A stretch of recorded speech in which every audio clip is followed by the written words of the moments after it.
In today's episode, we're going to talk about a film called Kill Kane in 2016. It's a 1 hour and 17-minute crime thriller released March 1st, 2016. Storyline: a teacher's world is torn apart when his wife and children are brutally murdered at the hands of a ruthless gang. Left for dead and with no one to turn to, he takes matters into his own hands, hits the streets in search of justice. Directed by Adam Stephen Kelly, written by Christian Sellers, Andrew Jones, and Adam Stephen Kelly. Here's the cast: Vinnie Jones as Ray Brooks, Nicole Faraday as Kim Brooks, Sebastian Street as D.I. Shelby, Sean Cronin as Kane Keegan, Dan Richardson as Frank Noonan, Connor Burrow as Connor O'Brien, Benjamin Way as Billy Malone, Sarah Alexandra Marks as Victoria Brooks, and Michael Bailey as Max Brooks. And the cast goes on. Interesting film. I am a big fan of Vinnie Jones, especially when he was on Law and Order Organized Crime for quite some time. And I got to know his work from that show. I didn't really see many of his movies. Of course, I'm in the horror genre, but I'm now starting to switch and start going back to my roots, because I used to watch action films back in the 80s as well. Vinnie Jones is a school teacher. Him and his wife were minding their own business. And, well, maybe not. He kind of heard some people talking or whatever, and he goes to take a snoop. And what he witnessed is a murder. And they seen somebody that saw them, meaning they saw Ray Brooks. Ray Brooks was shook up, he ran to the car, and they drove off. Kane Keegan came out and seen them pulling away. Well, they eventually figured out who it was.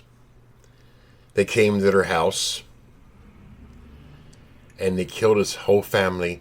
Plus, they shot him as well, thinking that he was dead, which he wasn't. He spent 4 months in a coma. He healed.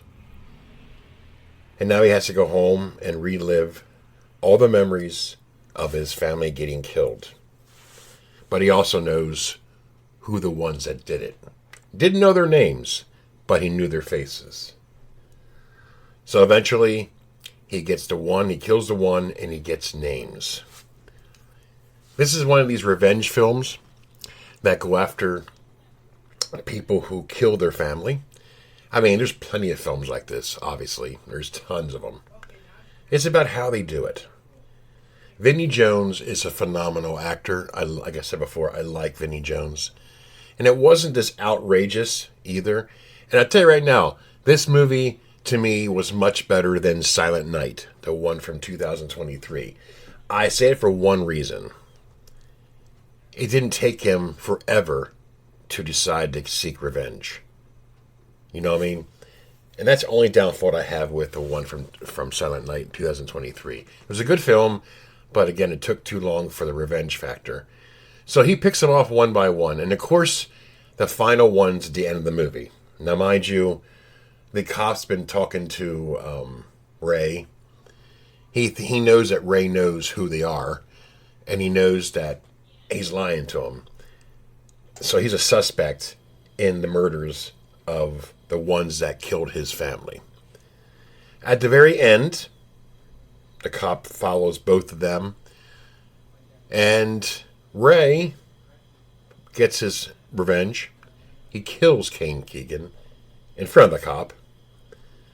He goes, now I have justice. So instead of the cop taking him in to arrest him, because he's supposed to go in the next day for questioning, he says, get out of here. Get out of town. He goes, but they won't stop. They won't stop trying to find you. That being said, that's most of the story. I didn't say everything. It's a really put together film. I really enjoyed this one. I will post the movie below my review. You guys can watch it there. It's a good old action film. I quite enjoyed it. Great job by Vinnie Jones. Like I said before, it's just a great little film. That being said, this is Gruesome Herzog. I give this film a 6 out of 10. It's an above average action film. You know, again, the storyline's typical. You know, that's the whole point, to get revenge on people who kill your family. I would too. That being said, this is Gruesome Herzog, and I'm out of here.